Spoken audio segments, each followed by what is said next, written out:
just mention about this biochemical pregnancy. So I think this is the most bad phase when you just saw the values. It's like touching 100 or so, and when you go for repeat testing after 48 hours, again it starts. The downfall is there. So what could be the reason for that? Because many people say is that implantation happens again. The uterus discarded the embryo. So what could be the reason for that?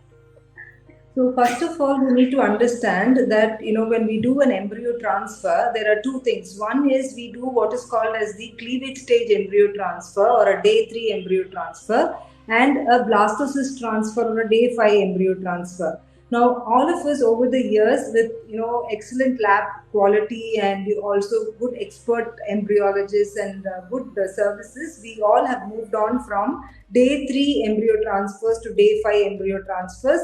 These biochemical pregnancies and miscarriages, ectopic pregnancies are all slightly higher when we do a cleavage stage or a day 3 embryo transfer. So now we have to really, move on to having blastocyst transfer to all our couples as far as possible, because there are some instances we will not be able to do blastocyst transfer for all. We might have to resort to cleavage stage transfer. Having said that, after embryo transfer, 14 days later, we do assess the beta HCG. And if the beta HCG is, say, 400, 500, anything more than 5 for all practical purposes, we say there is a pregnancy event that is happening. But then, we are not really happy when it is 20, when it is 30 or something like that. However, having said that, we also look at what is the luteal phase support they have been given. Normally, the luteal phase support is progesterone and whatever estrogen they are taking, what type of cycle they are gone through, whether it's a HRT cycle or a modified natural cycle when they do an embryo transfer. Based on that, the luteal phase support varies. Now, sometimes when we go through the previous records, we find that in the luteal phase support there is an HCG added on a weekly basis. So probably that could also reflect when you do a test after 14 days, say it is like 10, 15. So normally that is not required. So when we have not given that HCG for a luteal support, and when we have that value of say 20, 30 or maybe 100, we take it as a biochemical pregnancy where there is no biasing factor for the value. Second important thing is, whatever is the value, after 48 hours we definitely repeat this value, and we need at least a 66% increase, if not doubling. If there is a doubling, we are very happy, but if it is more than 60% rise, that means it is a progressing good pregnancy. Then we would want to wait and watch what is happening with this. So, and usually a biochemical pregnancy, as what we were discussing, it's usually probably due to some embryonic factors like embryonic genetic problems or aneuploidy is what we call. So we need to sit and discuss whether one biochemical pregnancy is something to really worry about, or we need to do something immediately before we do the next transfer. Because again, this is important as to how much of backup embryos are available with them, whether it is a good quality embryo or not, what is the age of the woman. Lot of parameters really needs to be taken into account whether we need to evaluate the first biochemical pregnancy or not. So these are the things which we really need to take care. And also what we really look at, what are the causes of recurrent implantation failure, means first of all we should understand, is there a definition for the recurrent implantation failure? When do we really term the woman recurrently failing? So if you go through the literature, there are lots of definition for recurrent implantation failure. Some says transfer of 10 good quality embryos in 3 cycles of either frozen or fresh. But then just imagine, these are all like statements. Imagine 10 embryos of good quality failing. So it's like too much of a pressure. And also sometimes if we do genetically tested embryo transfer, even 3 embryos of euploid embryos are considered RIF. Now because of these factors, first basically we should understand why at all it is happening. Now we have to segregate this into uterine factors, embryonic factors, lifestyle factors, our lab factors. Lot of things cumulatively can produce recurrent implantation failure. For this, first important thing is woman's age. Age is the single most determinant factor for success rate of any treatment, be it IUI or IVF. Now, I was talking about aneuploidy. If you look at the aneuploidy, if a woman is less than 35, there is only a 20% of aneuploidy which we find in the eggs. But when they move from 35 to 37, this goes to 30%. And when the women is around 41, 42 years, the aneuploidy goes to 70%. And after 43, it's almost 85%. So by this, what I'm trying to say is how many number of embryos they will require to avoid this aneuploidy. For example, a woman who is like, say 40 or something, they will at least require 13 blastocysts which are not tested. If you test it, is a different issue. At least 13 untested blastocyst transfer will be required to achieve a sustained implantation rate of more than 95%. So imagine for her already the egg reserve is low. How many cycles of pull up, whether it will really reach a blastocyst stage. So recurrent implantation failure is something we have to really delve upon women's age as well. Also, they're talking about something called a sustained implantation rate. That means that the embryo should be implanted and you should visualize the gestational sac, then only the implantation is confirmed. So more than a cumulative transfers of so many transfers depends on the woman's age and number of good quality blastocysts. Now if we look at the uterine factors, first let us discuss about that. So we know probably if we look at the uterine factors, we have to look at the endometrial factors, whether we all know that the endometrium, if the thickness is more than 7 or 7.5, most of, and a triple line morphology with a good zone 4, we have a good sustained implantation rates, and we are not really kind of worried to transfer in such a beautiful endometrium. But what if there is a concept of thin endometrium? So many times, we have patients who have some problems in the development of endometrium. So we are not able to achieve that 7, 7.5. So we have to understand why at all the thin endometrium is happening. Second thing is there something called as a receptivity problem. That means there will be a crosstalk between the embryo and the uterus before the implantation. So if there is any mismatch in the endometrial receptivity wherein the window can be shifted, then also that opposition doesn't really happen. The third thing could be there can be some subtle adenomyosis or endometriosis which is not really picked up. If it is picked up, then it is actually not true RIF. I'm coming to that. So when we really evaluate a lady, why the RIF is happening, we have to again and again rule out causes, something we are microscopically even missing. We will be able to identify some cause or the other in more than 90%. So true RIF actually is only 2 to 5%. So we have to dwell upon why is thin endometrium there, whether there is an Asherman syndrome, that means whether there is any adhesions there inside the uterus. Sometimes we find everything is fine. We find some pockets of cysts in the myometrium. We call it myometrial cysts. Sometimes we say it is a very small fibroid. It is not really touching the endomyometrial junction. So we go ahead and transfer. It fails. It's probably the next transfer, they will be having only one set of good quality embryo. Whatever is the size of the fibroid, whether it is like around 3 centimeters, 4 centimeters, even though if it is away from the EMG, we have to kind of balance and take a decision whether we have to do a myomectomy before doing a embryo transfer. So these all need to be individualized. Again, sometimes there could be subtle polyps which are developing that again can cause some environmental, immunological environment that is going to alter, and then it's going to cause some issues there. So most of these uterine factors can actually be diagnosed in a 2-dimensional ultrasound and also a 3D ultrasound. Routinely, we don't do hysteroscopy for all patients. That's not really scientifically recommended. However, when we are again, it has to be individualized. When we are not able to find any reason in a woman who has failed multiple reasons, we want to be more sure that the cavity is fine, then we probably do a hysteroscopy before the subsequent transfer to make sure that everything is fine.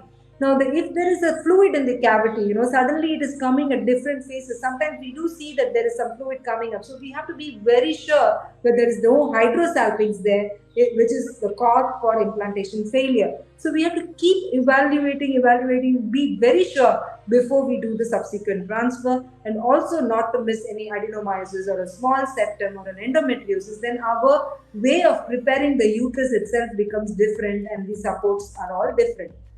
This is one aspect when you look at the uterine factors. Now coming to the embryonic factors, we tend to look at the patient's records, what has happened in the previous cycles. Many times, sometimes we do get referred patients where previous cycles have failed. or some cycles where we have failed and then patient has to go through a second or third transfers as well. So we go back and see how is the embryo quality. Now, embryo quality is assessed by two important things. One is the morphology, wherein it is only a visual inspection based on the quality of cells. If it is a day 5 embryo, we look at the trophectoderm and also the inner cell mass, and then grade the embryo based on what is called as Gardner's embryo scoring. If it is a cleavage stage embryo, we look at the blastomeres, whether how many blastomeres are there on a day 3, whether it's appropriate, how much is the fragmentation, whether it's less than 20%, more than 20%, and then give a morphological grading for those embryos.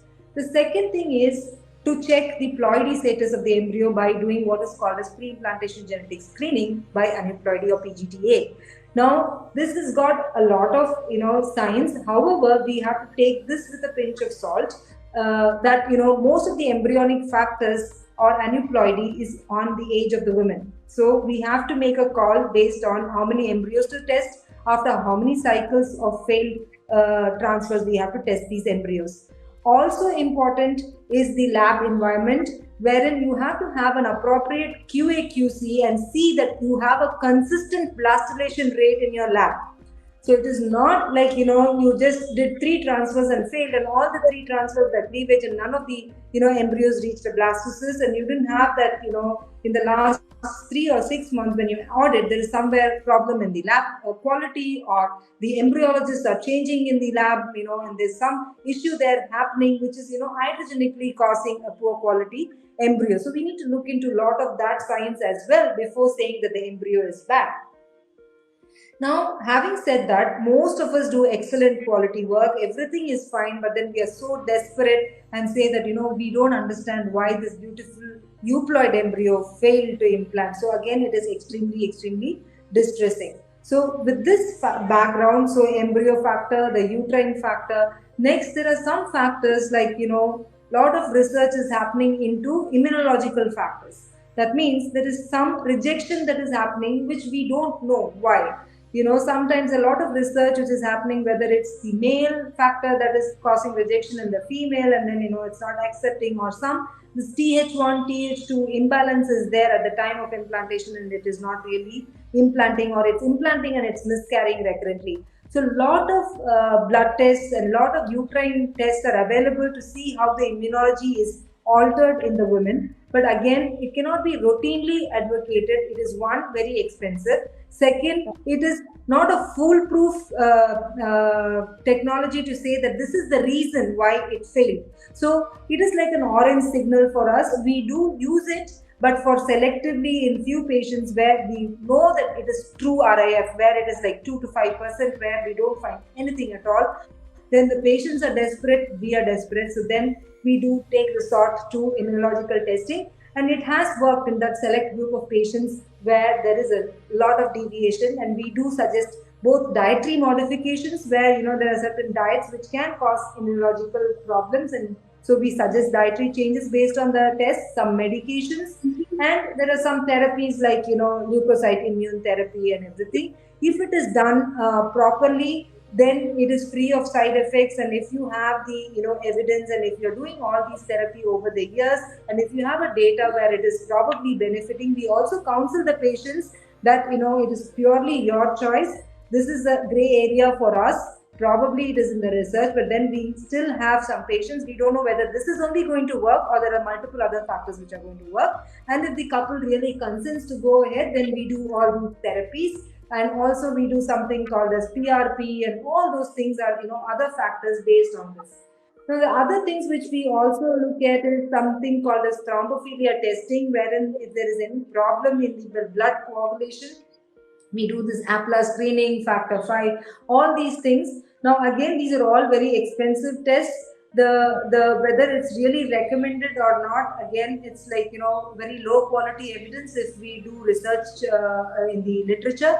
But if there is a thing like beta-2 glycoprotein or antiphospholipid antibody, if these are all positive, then definitely we have to look at it and give some low molecular weight heparin or something throughout the pregnancies. So we need to take this as a holistic way. And now, having talked about all this, we have to talk about the men as well. So it's very, very important where, there could be a problem there that is resulting in recurrent implantation failure. Now we know that the egg and the sperm are equally responsible for creating a beautiful embryo. So if a woman is having, like, everything is normal, if the DNA fragmentation index is very high, even though the sperm morphology and everything looks fine, when we do a SCSA or SCD test, we found sometimes this DNA fragmentation is very high, 50%, 60%. So in those situations, we need to sit and address the man as well, and also see how at all we can change these parameters, look at their lifestyle. Again, it goes back to the basics. When we start, discussing with the patient why it failed, instead of directly going into what next, like, costly interventions, we start from the basics, like, lifestyle. What are their lifestyles? Again, it's like smoking, alcohol, whether it is the body mass index, whether there needs to be any dietary interventions that needs to be in place before we do, further transfer. So everything we need to discuss. So an elevated DFI is there, then we need to look at how to reduce the DFI, whether we need to do some lifestyle changes, or whether we need to look what are the causes of, elevated DFI in this man, and address all those issues before we do the next retrieval and do the embryo transfer, or go that way forward. So these are all the few things which I really wanted to, bring forth why a recurrent implantation failure happens. And now, having said all this, we do understand we are also pained, the couple are also pained. So what we generally approach is, see, I talk to my patients a lot, but most of the clinicians would do. Everybody would be distressed. But at the same time, I'm not a professional who can deal with their stress and how teach them how to handle the stress. So I have a psychological counselor in place who really, talk to my patients who have failed, or also even who are going through the embryo transfer for the first time. Also, my counselor talks to them, because that 14-day wait period is extremely stressful. Like, what if this happens or it doesn't happen? So there are a lot of, therapies which she tells them: behavioral therapy, journaling, lot of things she discusses with my patients. And most of the patients are able to accept a failure better when they go through these kind of, realistic counseling, and when they do this therapy, it's really helpful. Then when they come for the approach and, talking to me, then they are able to take this, the next step with a little, in a bolder way and in a stronger way.